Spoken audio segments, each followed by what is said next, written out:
এই, আপনি তেল নিচ্ছেন কেন? ভ্যাসলিন দিয়ে করুন না। ভ্যাসলিনের থেকে তেল বেশি ভালো হবে, দ্রুত ঢুকবে। তেল দিয়ে কি করে দ্রুত ঢুকবে? তেল দিয়ে করলে স্লিপ করবে। আপনি বুঝতে পারছেন না? তুমি অযথা চিন্তা করছো জান, তেল দিয়ে করলে দ্রুত সব হয়ে যাবে, তুমি টেরও পাবে না। কি জানি, আপনার মতলব তো আমি কিছুই বুঝতে পারছি না। কি করতে চলেছেন কে জানে? আমি আমার কাজটা করতে চলেছি, তুমি একটু অপেক্ষা করো, আসল মজা এখনই পাবে। রাজীব নিজের হাতে তেলের বোতল নিয়ে হাতে কিছুটা পরিমাণে তেল নিয়ে নিল। রাজীব নিজের হাতে তেল নিয়ে ভালো করে নিজের হাতে মেখে নিল।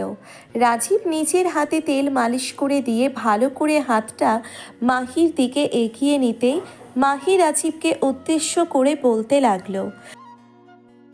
এই দেখেছো কেমন প্যাচ প্যাচ করছে? কেমন অদ্ভুত লাগছে। এসব আমার লাগবে না। আরে বোকা, দেখতে খারাপ দেখালে কি সেটা আসলেই খারাপ হবে নাকি? এটা খুব ভালো, তুমি একবার এটা লাগিয়ে দেখো। না না, আমি এটা লাগাতে পারবো না। তুমি আমার জোর করো না প্লিজ। মাহি, এটা না লাগালে হবে কেমন করে বলো আমায়? এটা তো লাগাতেই হবে, তা না হলে এটা ঢুকবে কেমন করে? উফ, ভালো লাগে না এসব। দাও এবার। যদি না ঢোকে তবে আর চেষ্টা করতে পারবো না আমি। ঠিক আছে, তাই করো। এখন তো হাতটা দাও, আমি এটা ঢোকানোর চেষ্টা করছি। রাজীবের কথা মতো মাহি রাজীবের দিকে নিচের হাত এগিয়ে দিল। রাজীব মাহির হাতটা ধরে আলতো করে নিচের হাতে থাকা তেলটুকু ভালো করে মাহির সাথে লাগিয়ে দিল। রাজীব মাহির হাতে তেল লাগিয়ে দিয়ে মাহির হাতের উপর আলতো করে চাপ দিয়ে মাহির ছুরি মাহির হাতে পরিয়ে দিল। মাহির হাতে রাজীব ছুরি পরিয়ে দিতেই মাহি নড়ে বসল। মাহি নিচের হাতে ব্যথা পাচ্ছে, তাই রাজীবের দিক থেকে নিচের হাত খানিকটা সরিয়ে নিল সে। রাজীব মাহির জন্যে নতুন ছুরি নিয়ে এসেছে। মাহি ছুরি পরতে পছন্দ করে, কিন্তু রাজীবের নিয়ে আসা ছুরিগুলো মাহির হাতে আটছে না।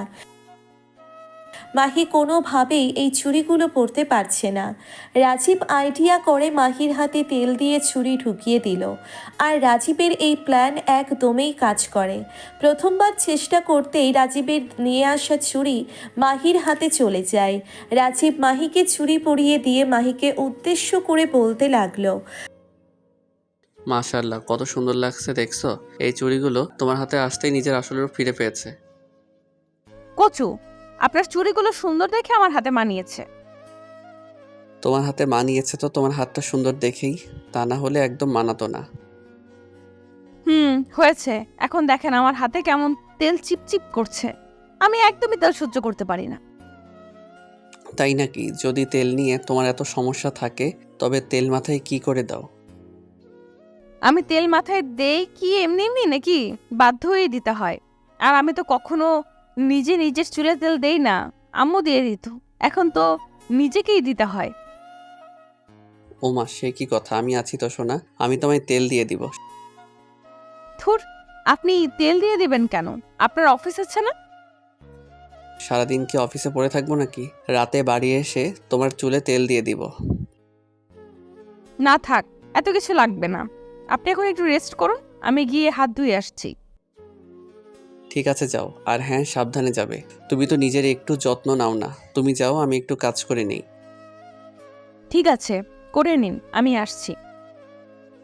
মাহি কথাটা বলতেই চলে যায় হাত ধুয়ে নিতে। মাহি হাত ধুয়ে নিয়ে কিচেনে আসতেই দেখতে পায় তার শাশুড়ি রান্না করছে। মাহির সাথে তার শাশুড়ির ভীষণ ভাব। তাদের দুজনকে দেখলে মনেই হয় না তারা বউ শাশুড়ি। তাদের দেখার পর চোখ বন্ধ করে বলা যাবে যে তারা হয়তো মা মেয়ে। মাহি তার শাশুড়িকে রান্না করতে দেখে এগিয়ে এলো। মাহি তার শাশুড়িকে উদ্দেশ্য করে প্রশ্নসূচক কণ্ঠে বলতে লাগলো। আহা মা, আপনি রান্না করতে আসছেন কেন? আপনাকে না আমি গতকাল বললাম রান্না আর আপনাকে করতে হবে না, আমি করে দেব। আহা মা, তুমি এখানে এসেছো কেন? তুমি তো সারা দিন কাজ করো। এখন গিয়ে একটু বিশ্রাম করে নাও। সারা দিন এত কাজ করতে নেই। মা, আপনি কি সব কথা বলছেন? আমি রেস্ট করব আর আপনি এত কষ্ট করে কাজ করবেন? তা কি করে হবে? আমি নিজেই কাজ করতে পারবো। আপনি গিয়ে রেস্ট করুন। না রে মা, সারা দিন বিশ্রাম করলে আমি অসুস্থ হয়ে যাব। একটু কাজ করলে শরীর হালকা লাগবে। আপনাকে বোঝাতে আমি পারবো না। আচ্ছা, আমিও আপনাকে সাহায্য করব। এখন আপনি আমায় বারণ করতে পারবেন না কিন্তু। মাহি কথাটা বলতেই তার শাশুড়ি খিলখিল করে হেসে ফেলল। মাহি তার শাশুড়িকে এমন করে হাসতে দেখে নিজেকে খুশি হলো। অনেক বৌমা আছে তাদের চারপাশে যে নিজের শাশুড়িকে নিজের মা মনে করতে পারে না আর না ভাবতে পারে। তারা ভাবে নিজের শাশুড়ি হয়তো তাদের বিপরীতে একটা টিম। এই কারণেই অনেক সংসারে শান্তি তো থাকেই না, বরং শুরু হয় অশান্তি। তবে মাহির সংসারটা তেমন না। মাহি তার শাশুড়িকে সাহায্য করছে। কিছু সময় রান্নার কাজে হেল্প করার পর মাহির মাথায় আচমকা রাজীবের ভাবনা ভর করলো। মাহি আপন মনে রাজীবের কথা ভেবে চলেছে। রাজীব আসলেই একটা অদ্ভুত লোক। সারা দিন শুধু মাহির কথা ভাবতে থাকে। মাহিকে নিয়ে বিভিন্ন চিন্তা করতে থাকে রাজীব। রাজীবের এমন চিন্তা করা দেখে মাহির মনে হয় যে সত্যি রাজীবের মতো স্বামী পেয়ে মাহি সত্যি লাকি। মাহি রাজীবের জন্যে কফি নিয়ে সোজা রাজীবের রুমে চলে যায়। রাজীবের রুমে এসে মাহি কফিটা রাজীবের কাছে রেখে দিতেই রাজীব ল্যাপটপ অফ করে দিয়ে মাহির দিকে তাকালো। মাহি রাজীবের দিকে তাকিয়ে মুচকি হাসি দিয়ে বলল, আপনার জন্য কফি নিয়ে এলাম, এই নিন, কফি খেয়ে কাজ করুন। আমার জন্য একা নিয়ে আসছো? তোমার জন্য আনোনি? না, আমি কফি এমনিতেই কম খাই, আপনি খেয়ে নিন। আমিও তো কফি কম খাই, বেশি খেলে সমস্যা হবে। চলো আজ এক কাপে দুজন মিলে কফি খাই।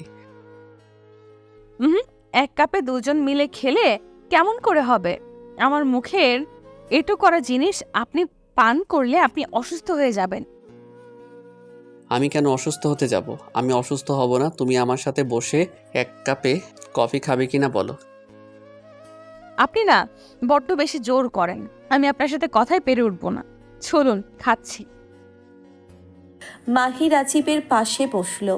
রাজীব মাহির দিকে কফির কাপ এগিয়ে দিতেই মাহি আলতো করে নিচের ঠোঁট ডুবিয়ে দিয়ে কফি খেতে লাগলো। রাজীব মাহির দিকে এক মুগ্ধ দৃষ্টিতে তাকিয়ে আছে। মাহির দিকে মুগ্ধ দৃষ্টিতে তাকিয়ে রাজীব এক দৃষ্টিতে নিজের প্রিয়তমাকে দেখছে। মাহিকে এমন করে দেখতে ভীষণ ভালো লাগে রাজীবের।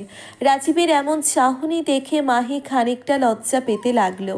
মাহি বারবার নিজের চোখ নামিয়ে নিচ্ছে রাজীবের দিক থেকে। রাজীব মাহির মনের অবস্থা বুঝতে পেরে মাহিকে উদ্দেশ্য করে বলতে লাগলো, কি হয়েছে? এমন করে লজ্জা পাচ্ছ কেন? আমার চাহনি কি তোমায় লজ্জা দিচ্ছে? কেন লজ্জা দিবে না বলুন? এমন করে আমার দিকে তাকালে আমি তো একটু লজ্জা পাবোই, তাই না? এত লজ্জা পেতে হবে না। আমি আমার স্ত্রীর দিকে তাকাচ্ছি, এখানে লজ্জা পাবার কি আছে? সেসব আপনি বুঝতে পারবেন না। আপনাকে একটা কথা বলতে ইচ্ছে করছে, বলবো? বলো না, কি কথা? আচ্ছা, আমি যদি আপনার কোলে বসে কফি খাই, আপনি কি রাগ করবেন? মাহির কথাটা শুনে রাজীবের ভীষণ হাসি পাচ্ছে। রাজীব বুঝতে পারছে না এই পাগলির মাথায় আসলে কি আছে। নিজের স্বামীর কোলে তার বসতে ইচ্ছে করছে, আর সেটার জন্যেও নাকি তাকে অনুমতি নিতে হবে। রাজীব মাহির দিকে তাকিয়ে মুচকি হাসি দিয়ে বলল, এই পাগলি, এই কোলটা তো তোমার নিজের। এসো না আমার কোলে, আমার খুব ভালো লাগবে। সত্যি তো? একদম সত্যি।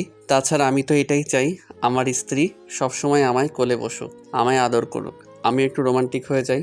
তবে সেসব তো হয় না। কেন হয় না? কারণ আপনি আসলেই অমন রোমান্টিক না। তাই নাকি? আমি রোমান্টিক না সেটা কে বললো তোমায়? আমি তো খুব রোমান্টিক। কেমন রোমান্টিক তা আমার বেশ ভালো করেই জানা আছে। আপনি একটু রোমান্টিক না। আচ্ছা, তাহলে আমার রোমান্টিকতা দেখার ইচ্ছা করছে তোমার? আমি রোমান্টিক হলে আবার বকবে না তো? আমি বকবো কেন? আমি তো চাই আমার স্বামী আমার সাথে সব কিছু করুক, কারণ আমি তার সব ভালোবাসা পেতে চাই। মাহির কথাটা শেষ হতেই রাজীব মাহির বাহুর দিকে হাত বাড়িয়ে দিয়ে মাহির বাহুর উপর নিজের হাত জোড়া রেখে আলতো করে নিজের ঠোঁট জোড়া মাহির কপালের দিকে এগিয়ে দিল।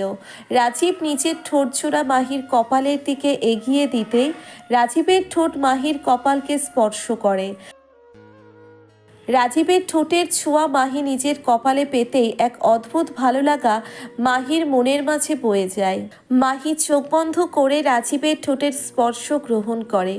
রাজীব মাহির কপালে চুমু খেয়ে মাহির কোমরের উপর আলতো করে নিজের হাত রাখল। রাজীব মাহির কোমরের উপর নিজের হাত রেখে দিয়ে আলতো করে মাহির কোমরে হাত বুলিয়ে আদর করে দিতে লাগলো। রাজীবের হাত বুলানিতে মাহির সারা শরীরে এক অদ্ভুত ভালো লাগা অনুভব হতে লাগলো। সারা শরীরে যেন শিউরে উঠছে তার। রাজীব মাহির কোমরে হাত বুলিয়ে আদর করে দিয়ে বলতে লাগলো, ভালোবাসাটা সত্যি অদ্ভুত, তাই না? আমাদের মাঝে আগে কোনো পরিচয় ছিল না, তবে দেখো এখন আমরা একে অন্যের কতটা আপন। এটাই তো স্বামী স্ত্রীর ভালোবাসা। স্বামী স্ত্রীর মাঝে ভালোবাসা এমন থাকা উচিত, এতটা শক্ত ভালোবাসা হওয়া উচিত যে যেই ভালোবাসাটা কখনো তাদেরকে দূরে যেতে দিবে না। আর কেমন ভালোবাসা থাকা উচিত শুনি, একটু বলো আমায়। জান, আমি কি ভালোবাসায় পিএইচডি করে এসেছি নাকি? আমি তো এমনিই বললাম। না গো, তুমি দেখছি ভালোবাসার বিষয়ে অনেক কিছু জানো। আমি অত কিছু জানি না তো, তাই জিজ্ঞেস করলাম। আপনার এত প্রশ্নের উত্তর আমি দিতে পারবো না। এই যা, আমি তো কথায় কথায় পুরোটাই খেয়ে ফেললাম। আপনি যাবেন কি না, আপনি খাবেন কি না?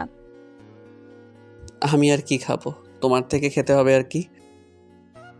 আমার থেকে কেমন করে খাবেন? তোমার থেকে ওইভাবে খাবো। ওইভাবে মানে? ওইভাবে কোন ভাবে? বুঝতে পারছো না? হুম, একটু বুঝিয়ে বলুন না। আমি ছোট বাচ্চা মানুষ, এত কঠিন কিছু কি বুঝি নাকি? তাই নাকি? ওয়েট, তোমায় বুঝিয়ে বলছি। রাজীব কথাটা বলতেই মাহির কোমর শক্ত করে জড়িয়ে ধরে মাহির ঠোঁটের দিকে গভীর দৃষ্টিতে তাকালো। মাহির রাজীবের চাহনি দেখে বুঝতে পারল যে রাজীব তার দৃষ্টি দিয়ে মাহির ঠোঁটজোড়া শেষ করে ফেলছে। রাজীব মাহির ঠোঁটের স্বাদ নেওয়ার জন্য মাহির দিকে নিজের ঠোঁটজোড়া এগিয়ে দিতে লাগলো। মাহি এবং দেখে সে যেন একটা ঘোরে চলে যায়। সারা শরীর আপনা আপনি গরম হয়ে উঠছে তার। মনে হচ্ছে সারা শরীরে আগুন লেগে গেছে।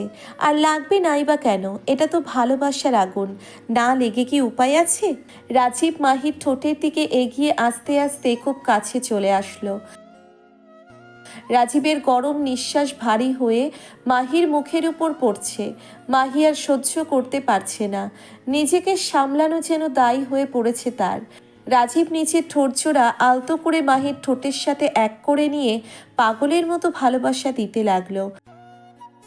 রাজীবের ঠোঁটের স্পর্শ পেয়ে মাহি নিজেকে পূর্ণ ভাবতে লাগলো। মাহিও রাজীবকে নিচের ভালোবাসা দিতে লাগলো। বেশ কিছু সময় ধরে চলল তাদের মিষ্টি মধুর ভালোবাসার আদান প্রদান। অতঃপর আলতো করে রাজীব মাহির ঠোঁটের মাছ থেকে নিচের ঠোঁটজোড়া তুলে নিল। মাহির ঠোঁট রাজীব ছেড়ে দিতেই দুজনে মৃদু হাঁপাতে লাগলো। রাজীব হাঁপাতে হাঁপাতে মাহিকে উদ্দেশ্য করে বলতে লাগলো, ওহ, এত স্বাদ ও কফিতে, এত টেস্টি কফি আমি কখনো খাইনি। আপনি না কি সব বলে আমায় লজ্জা দিতে লেগেছেন। এসব বলিয়েন না। আমি তোমায় লজ্জা দিচ্ছি কোথায়?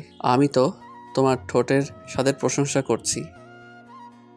আপনাকে এত প্রশংসা করতে হবে না, আমায় ছেড়ে দিন, আমি বাইরে যাব। ও মা, সেটা কি করে সম্ভব? আমি তো তোমায় এত সহজে যেতে দিব না সোনা। কিন্তু কেন? আমি কি বাইরে যেতে পারবো না আজকে? বাহিরে তো যেতে পারবে, তবে আমি তোমায় যেতে দিব না। আমার ইচ্ছা করছে না তোমায় কোথাও যেতে দিতে। কি করব বলো? আপনি কিন্তু অনেক দুষ্ট হয়ে গেছেন। এমন করলে কিন্তু আমি আর আপনার কাছে আসবো না। আমার কাছে আসবে না তো কোথায় যাবে? আমি দুষ্টুমি করলে কি তোমার ভালো লাগে না? হুম, একটুও ভালো লাগে না, অনেক বেশি ভালো লাগে। কারণ আমিও তো এটাই চাইছি।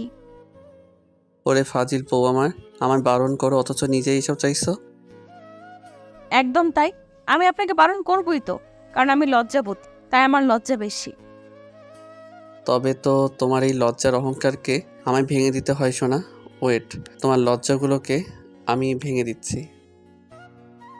এই না না, এমনটা করিয়েন না। আমার কিন্তু মাহি কথাটা বলে শেষ করার আগেই রাজীব মাহিকে নিয়ে বিছানায় শুয়ে পড়ল।